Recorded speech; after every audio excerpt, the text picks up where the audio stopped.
Assalamualaikum warahmatullahi wabarakatuh. Saya Adi Marfira Putri akan menjelaskan bagaimana penanganan fisioterapi pada kasus PPOK sesuai dengan skenario yang telah diberikan.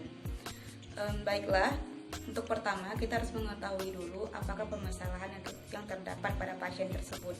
Yang pertama saya dapati di sini, pasien ini mengeluh adanya sesak napas, kemudian adanya penumpukan sputum atau dahak yang kadang berwarna putih, kadang hijau-hijauan, dan juga pasien itu batuk, juga dia itu susah untuk mengeluarkan sputum tersebut.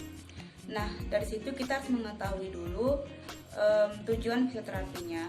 Nah, tujuan fisioterapi itu untuk jangka pendek, yaitu mengurangi sesak napas. Kita bisa meningkatkan kapasitas vital paru, meningkatkan ekspansi toraksnya. Kemudian kita juga ingin memberikan intervensi yang bertujuan untuk mengeluarkan sputumnya, chest therapy, kemudian untuk membantu pasien melakukan batuk efektif. Kemudian untuk tujuan jangka panjangnya yaitu dapat meningkatkan endurance pasien, kemudian dapat memberikan pasien kemampuan untuk melakukan aktivitas sehari-hari atau activity daily living-nya. Nah, untuk pertama yaitu keluhannya adalah sesak napas. Kita bisa memberikan breathing exercise, breathing control. Kita bisa berikan 8 kali atau semampu pasien. Kemudian bisa kita kombinasikan dengan push sleep breathing. Untuk breathing control sendiri caranya itu menarik nafas, terus mengeluarkannya, tarik nafas, keluarkan lagi. Perbandingannya ada 1:1, sedangkan push sleep breathing yaitu 1:3. Kita menarik nafas, kemudian mengeluarkan nafas 3 hitungan.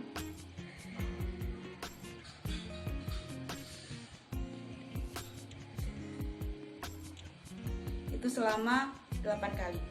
Selanjutnya kita juga bisa memberikan untuk intervensi batuk efektif. Kita bisa berikan batuk efektif untuk pasien, yaitu dengan cara coughing. Itu pasien menarik nafas 2 kali, kemudian membatuk, coughing. Pertama seperti ini, kemudian batuk. Itu bisa kita lakukan sebanyak 8 kali pengulangan. Selanjutnya untuk mengeluarkan sputumnya kita bisa menentukan di mana letak sputumnya, di lobus ataskah, bawah atau tengah. Kalau misalnya lobus atas maka pasien posisinya adalah half lying, sedangkan pada lobus tengah posisi pasiennya itu pantatnya lebih tinggi 15 derajat, sedangkan pada posisi lower itu pantatnya lebih tinggi sekitar 30 derajat. Lalu kita lakukan vibrasi. Kemudian ketika pasien sudah mengeluarkan sputumnya, kita lakukan kita tampuk teman. Kemudian ketika pasien sudah mengeluarkan sputumnya, kita lakukan vibrasi.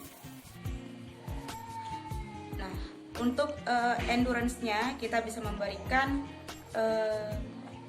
treadmill, kemudian kita bisa memberikan sepeda statis, kemudian walking. Kalau walking ini kita bisa memberikannya sesuai dengan kemampuan pasien, atau kita bisa mengukur melalui MERS-nya dan dayun nadi maksimal pasien sesuai umur. Kemudian kalau misalnya treadmill, kita bisa memberikan treadmill ini selama 30 menit. Kalau pasien nggak mampu 30 menit, maka kita harus bisa memampukan pasien 30 menit. Misalnya kita kasih 10 menit dulu, nanti kemudian kita bisa meningkatkan per minggu dosisnya tersebut sesuai dengan ketahanan pasien. Kemudian untuk sepeda statis itu bisa dikombinasikan dengan berjalan. Pasien itu bisa 15 menit sepeda statis, kemudian 15 menit lagi berjalan.